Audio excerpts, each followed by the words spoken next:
Donald Trump has no character. He doesn't give a damn about the Latino community. He's failed businessman. He only cares about the billionaire friends he has and accumulating wealth for those at the top. He says immigrants are poisoning the blood of our country. Give me a break. He wants to do away with the birthright citizenship. Who the hell has said that in the last 100 years? And just the other day, a speaker at his rally called Puerto Rico a floating island of garbage. Well, let me tell you something. I don't know the Puerto Rican that I know, or Puerto Rico where I'm in my home state of Delaware. They're good, decent, honorable people. The only garbage I see floating out there is his supporters. His demonization of Latinos is unconscionable, and it's un-American. It's totally contrary to everything we've done, everything we've been. What do you guys think about Biden? Now, remember, before you answer, especially to these people that are on the left, remember, this is the same Biden that you were going to vote for before Nancy Pelosi and Kamala Harris pushed him out of office.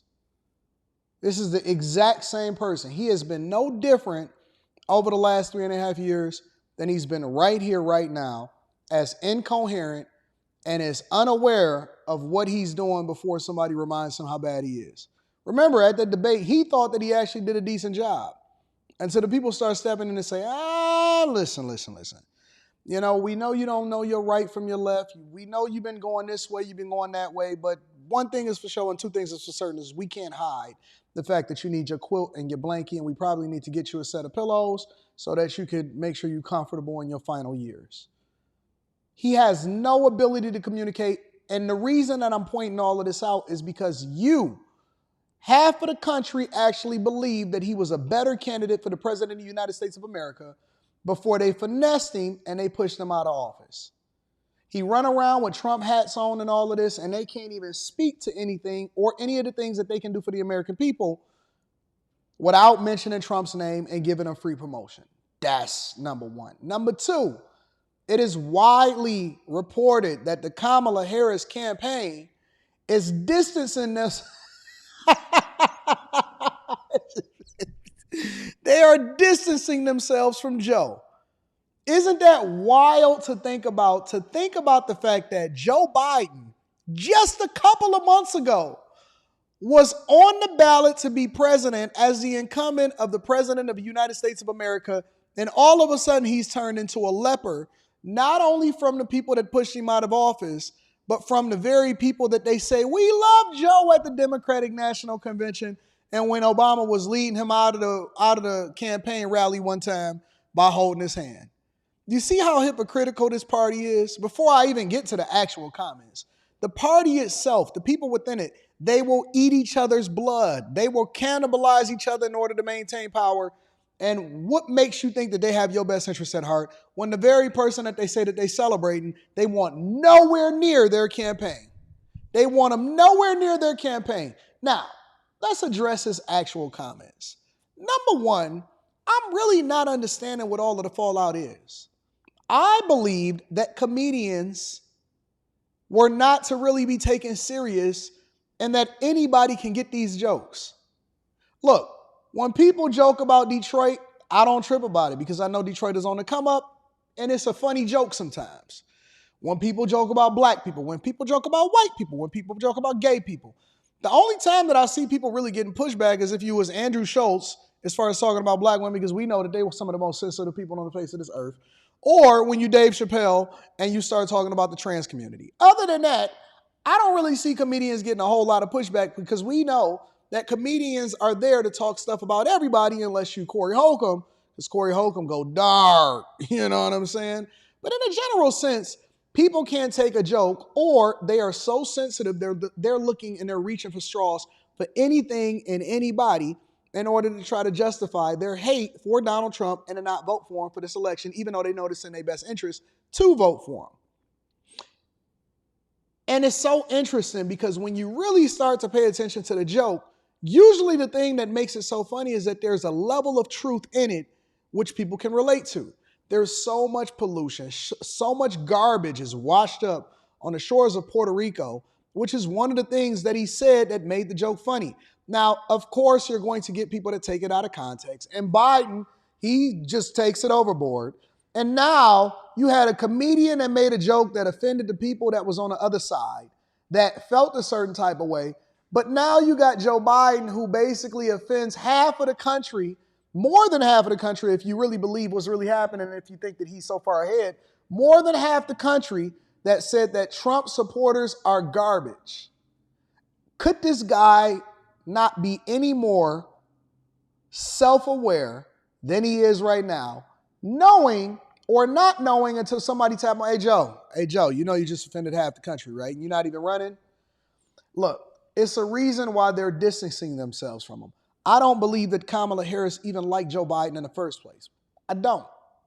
But it wouldn't be in good taste for her to basically throw him under the bus and say, hey, listen, after we honored him, the reality is that we wasn't getting along in the White House.